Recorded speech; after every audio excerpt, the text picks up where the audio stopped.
মহা খুশি, বলেন আলহামদুলিল্লাহ। কত মানুষ ছিল আমাদের মাঝে, এই এক বছরের ভিতরে আমরা হারিয়ে ফেলেছি, তারা রমজান মাস পায় নাই।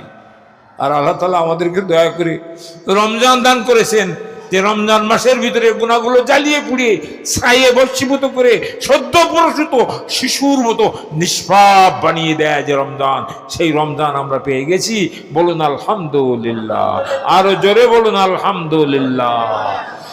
সেই রমজান মাস সম্পর্কে আমি আপনাদের সামনে পবিত্র সূরা বাকারার 183 এবং 185 দুটো আয়াত তেলাওয়াত করেছি এবং দুটো হাদিসও বলেছি। দুটো হাদিস এবং দুটো আয়াত। ইয়া আইয়ুহাল্লাযীনা আমানু কুতিবা আলাইকুমুস সিয়ামু কামা কুতিবা আলাল্লাযীনা মিন ক্বাবলিকুম লাআল্লাকুম তাত্তাকুন। ইরশাদ হচ্ছে, আমার আল্লাহ তাআলা ঘোষণা দিয়েছেন, এই বাণীটি কার? আল্লাহর বাণী। আল্লাহ বলছেন, হে ইমানদারগণ, ইয়া আইয়ুহাল্লাযীনা আমানু, হে ইমানদারগণ, হে বিশ্বাসীগণ, কুতিবা আলাইকুমুস সিয়াম, তোমাদের পরে রোজাকে ফরজ করা হয়েছে। কি ফরজ করা হয়েছে? রোজা তোমাদের পরে ফরজ করা হয়েছে। যেমন কামা কুতিবা আলাল্লাযীনা মিন ক্বাবলিকুম, তোমাদের পূর্ববর্তীদের পরে যেমন রোজা ফরজ করা হয়েছিল, ওইরকম তোমাদের পরেও রোজা ফরজ করা হয়েছে। উদ্দেশ্য আছে একটা, কি? রোজা রাখলে তোমাদের স্বাস্থ্য সব ভালো হয়ে যাবে, রোগগুলো সব ভালো হয়ে যাবে। এই উদ্দেশ্যে আল্লাহ রোজা ফরজ করেননি। করেছেন? না। আমাদের জমি জায়গা বেড়ে যাবে সেজন্য করেছেন? না। একটি উদ্দেশ্য আল্লাহর আছে। উদ্দেশ্য কি? লাআল্লাকুম তাত্তাকুন। আশা করা যায় রোজা যদি তোমরা রাখো, সবাই নয়, রোজাদার প্রকৃত যদি রোজা তারা রাখে আল্লাহর সন্তুষ্টির জন্য, তাহলে তারা তাকওয়া অর্জন করতে পারবে, তারা মুত্তাকি হয়ে যাবে, আল্লাহর জান্নাতি তারা হয়ে যাবে। বলুন সুবহানাল্লাহ। আপনারা কি সেরকম রোজা রাখতে চান? যে রোজা রাখলে আমরা তাকওয়া অর্জন করতে পারবো, যে রোজা রাখলে আমরা মুত্তাকি হতে পারবো, যে রোজা রাখলে আমরা আল্লাহর জান্নাতে যেতে পারবো, আমরা সেই রোজা রাখতে চাই। আল্লাহ তাআলা আমাদেরকে কবুল করুক। বলুন আমিন। আর জোরে বলুন আল্লাহুম্মা আমিন। এই রোজা শুধু আমাদের পরে নয়, অনেকেই বলতে পারেন, হুজুর এই গরমের ভিতরে রোজা কি করে রাখবো? এত লম্বা রোজা, 14 ঘন্টা 15 ঘন্টা রোজা রাখা কি সম্ভব? আমাদের মুসলমান ছাড়া পৃথিবীর অন্য কোনো জাতি এইরকম রোজা রাখতে পারে না। একমাত্র মুসলমানদেরকে আল্লাহ তাআলা শক্তি দিয়েছেন এই রোজা রাখার, এবং আল্লাহ তাআলা রহমত নাজিল করেছেন এই রোজা রাখার জন্য। বলুন সুবহানাল্লাহ। এই জন্য আমরা এই মাসে রোজা রাখবো। হযরত আদম আলাইহিস সালাম, আমাদের আদি পিতার নাম কি ছিল? আদম আলাইহিস সালাতু ওয়াস সালাম। তিনি 350 বছর রোজা রেখেছেন। 350 দিন তিনি রোজা রেখেছেন বছরের ভিতরে।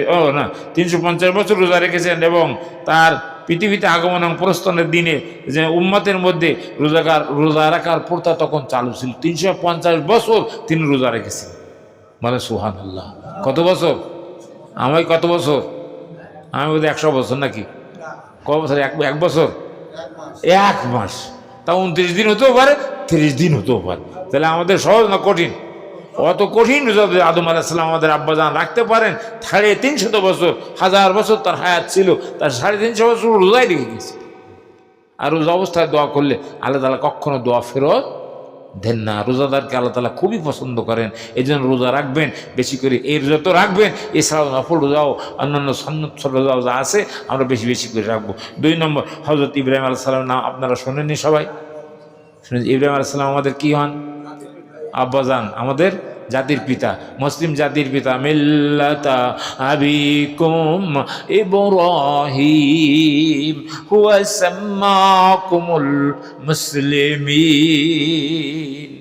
মিল্লাতা আবিকুম ইব্রাহিম, তোমাদের ইব্রাহিম আলাইহিস সালাম তোমাদের মিল্লাতের পিতা, তোমাদের জাতির পিতা হলো হযরত ইব্রাহিম আলাইহিস সালাম। এর ভিতরে কোন সন্দেহ আছে? কে বানাইছেন? আল্লাহ বানিয়ে দিয়েছেন, এবং কোরআনুল কারীমের ভিতরে আল্লাহ তাআলা কোট করে দিয়েছেন যে 17 নম্বর পারার শেষ একদম শেষের দিকে আল্লাহ তাআলা বলে দিয়েছেন মিল্লাতা আবিকুম ইব্রাহিমা হুয়া সাম্মাকুমুল মুসলিমিন, এবং তিনি তোমাদের নাম রেখেছেন মুসলমান হিসাবে। একটু চিল্লায় বলুন সুবহানাল্লাহ। বন্ধুরা আমার, তাহলে হযরত ইব্রাহিম আলাইহিস সালাম আমাদের মিল্লাতের পিতা। আল্লাহ তাআলা তারপরে সহিফাকে নাজিল করেছিলেন রমজানের প্রথম তারিখে, এবং প্রথম, দ্বিতীয় এবং তৃতীয় 3 দিন তার রোজা ফরজ ছিল। তার উম্মতরা 3 দিন রোজা রাখতেন, বলুন সুবহানাল্লাহ। তাহলে ওনাদের রোজা ছিল কয়দিন? 3 দিন। আমাদের রোজা কয়দিন? 1 মাস। তারপরে চলেন হযরতে দাউদ আলাইহিস সালামের উপরে আল্লাহ তাআলা 3 দিন শনিবার প্রত্যেক শনিবারে আর এমনি রমজান মাসে 3 দিন রোজা ফরজ করেছিলেন, বলুন সুবহানাল্লাহ। তাহলে 52 দিন আর 3 দিন 55 দিন রোজা ফরজ ছিল।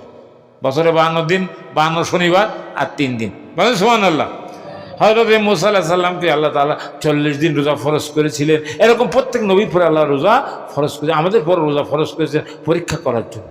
যদি আমরা রোজা ভালোভাবে রাখি, সুন্দরভাবে রাখি, তাহলে আল্লাহর পুরস্কারে আমরা পুরস্কৃত হতে পারবো, আমরা লাভবান হতে পারবো। এজন্য রোজা আমাদেরকে সুন্দরভাবে রাখতে হবে। আর রোজার হক পুরোপুরি আদায় করতে হলে রমজানের রোজা দিনের বেলায় আর রাতের বেলা আমাদেরকে তারাবিহের নামাজ আদায় করতে হবে। সবাই রাজি আছেন? আসেন তো, কতজন আছে এখন তারাবিতে?